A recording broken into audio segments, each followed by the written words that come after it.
Ever kill one? Yeah. Is it hard? Knowing they were people once?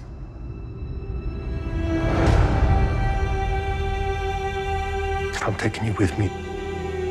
We can just keep our histories to ourselves. You don't tell anyone about your condition. We'd try to keep you alive. You're not immune from being ripped apart. Frank, we will never have friends because there are no friends to be had. Just because life stopped for you doesn't mean it has to stop for me.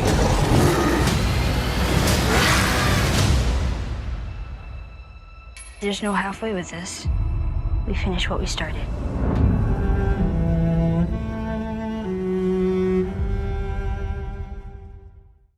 Welcome back, everyone. It's Charlie. This will be my Last of Us Episode 2 trailer video they just released. There's a bunch of Easter eggs and references to the game. A lot of the scenes are directly taken from different parts of the game, so we'll break it all down. If you're brand new to the channel, I'm doing videos for all the episodes. Be sure to subscribe to get them all. Careful for spoilers from Episode 1 if you haven't seen it yet.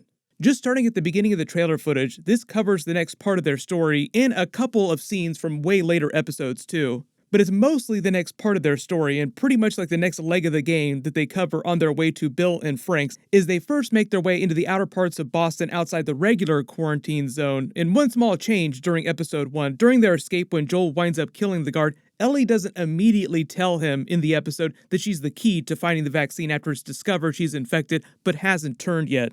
In the chaos after he kills the guard, they just take off through the fence into the business district. You start hearing the cries of the other infected and then the military sirens. They only took that about halfway, like he learned she's infected but hasn't completed the thought, like, oh, wait a minute, she's infected but hasn't turned, that means that she's immune. I guess because they're saving that for episode 2 as they start to talk more to each other and learn more about each other. But the whole idea is that when he killed the guard, he had that PTSD flashback to his daughter being killed and just went full dad mode, like he went full Mando on the guard. While that was happening, they also explained that Ellie also gets super excited by it too. Like it activates something inside her, like the survival instinct, and she's excited at the thought of someone killing someone else for her, like going full dad mode for her. But she's also kind of excited to see this guard punished for what she did to her. So it's part of the idea that these two people belong together, like they feed off of each other's energy. But it's actually Tess who's thinking clear in the aftermath, who tells them that they both need to get the hell out of there, escape to the outer zone as the military sirens start blaring and the infected cry out in the distance, letting you know that there's danger coming for them from all sides. Like part of the idea is that the military will learn that they killed the guard and come for them.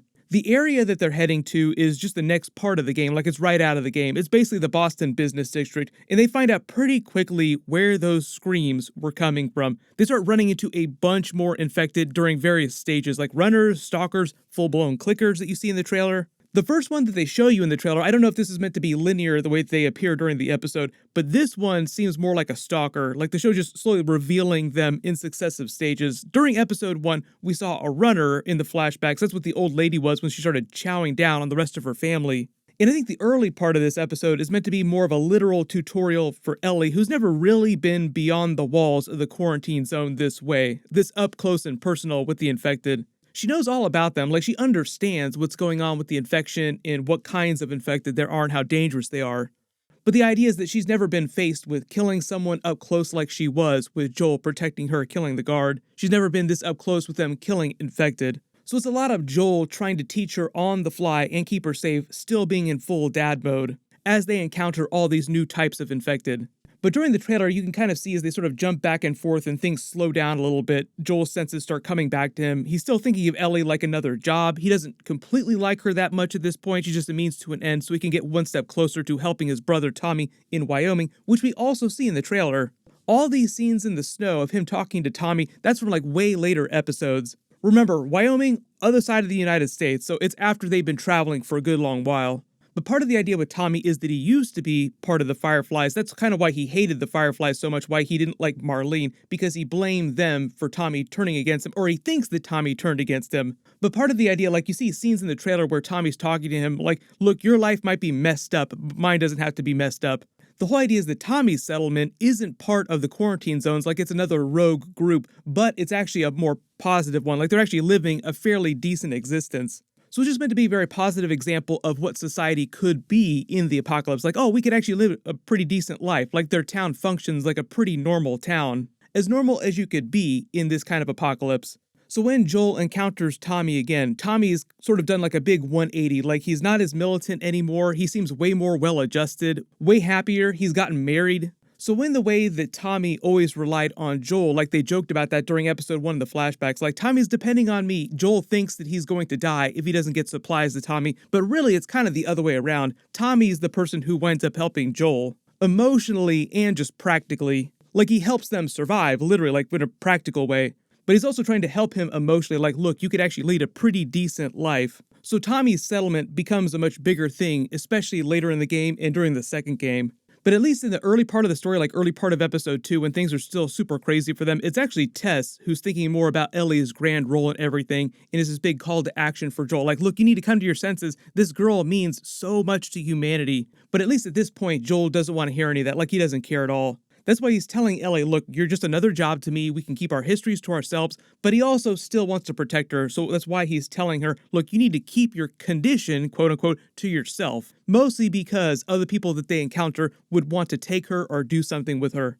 One of the other trailers you probably detected in the trailer footage here, because it has footage from a bunch of different episodes, is that they're not wearing any gas masks like they do in the game when they travel to different areas. And that's because apparently they're not doing the spores from the games. Like The Walking Dead has zombies, you kill them by killing their brains. You can do something similar with the infected during The Last of Us. But during The Last of Us, there are obviously many different types of infected during different stages that become successively more powerful and harder to kill with different abilities. But also on top of that, at least during the game, when you kill them, their bodies give off spores that can continue to infect you, which is why you need to wear a gas mask most of the time. The funny thing, because obviously Pedro Pascal is the Mandalorian, the whole thing is that he wears a helmet for pretty much the entire series, is that during The Last of Us, they didn't want to have the characters wearing things over their faces, covering their faces the entire time, so they just elected not to do the spores. It's funny the way that some series will do that. Like, no, we need to see these actors' faces. We can't cover their faces the whole time. But then you get to a series like The Mandalorian, they're like, no, we can cover his face the whole time. It makes sense. It's totally fine. But the big goal in episode 2, originally in the game, was to reach a rendezvous point with the Fireflies in this edge of the city. And in the game, those Fireflies were the ones that were going to take Ellie the rest of the way across the United States. But they kind of combined that with the end of episode 1, where he's dealing with Marlene, and all the Fireflies are already dead at that point. She's like, look, we only have you. You need to take her the rest of the way. We'll give you all these supplies if you complete the job. Please don't mess it up. So all that back and forth that he has arguing about how he doesn't have time for it, he doesn't want to have anything to do with Ellie, is something that happens a little bit later in the game after they reach this area in the Boston district. So I think part of the idea in episode 2, they're just trying to make it through the rest of the way of the city, out of the city, to get to where Bill and Frank are.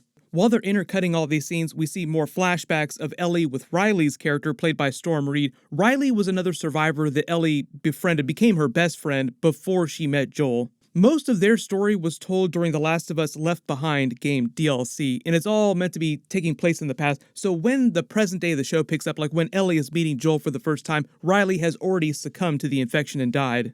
And I think they're just using it as Ellie's version of the big flashback that Joel got at the beginning of episode 1, showing you what her life was like up to this point and how she came to be in this situation and found out that she was immune.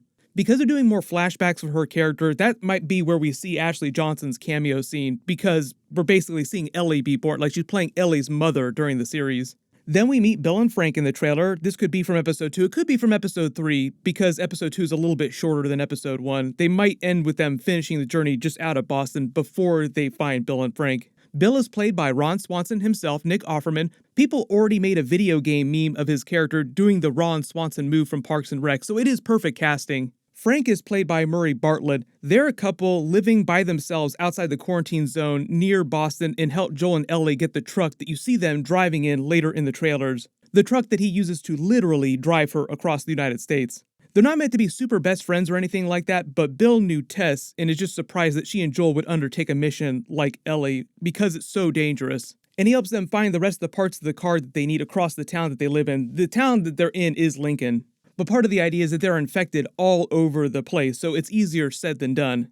The reason why you see the car crashing through here is because they have to make a break for it when they get the car because the battery has such a low charge. They need to get the car started and going so that the alternator for the car will recharge the battery and they'll be able to make it the rest of the way. One of the other interesting things about Bill is the reason why he's been able to survive for so long outside the quarantine zones is because of the clever way he set up his defenses. He's actually using a lot of the infected as natural barriers between him and other interlopers like other dangerous survivors and the military. Like you see during the trailer, it seems like Joel and Ellie wind up in one of his traps. The joke Bill has in the trailer with Frank about them never having any friends is both a reference to their current situation in Lincoln, but also their encounter with Ellie and Joel. Like, they don't become good friends or anything like that, but they do become slightly better friends.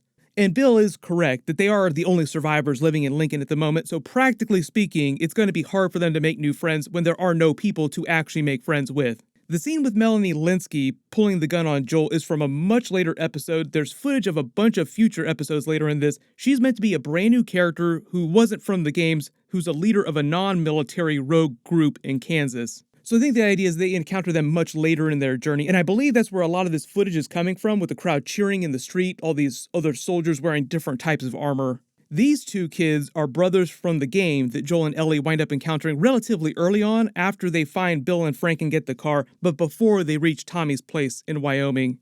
It is just as tragic as you would expect. But if there are any Easter eggs or references in the trailer that I didn't talk about in the video that you spotted, just write them below in the comments. The other big news is tonight we're going to get the brand new Mandalorian Season 3 trailer, more Pedro Pascal and Grogu. Of course, I'll do a video for that as soon as they release it. It'll be in a couple hours, so make sure you enable alerts for my channel so you don't miss that. There's a bunch of really big stuff coming up. Everyone click here for that Mandalorian Season 3 trailer video. I'll update the link as soon as I post that, and click here for my full Last of Us Episode 1 video. Thank you so much for watching. Everyone stay safe, and I'll see you guys in the next one.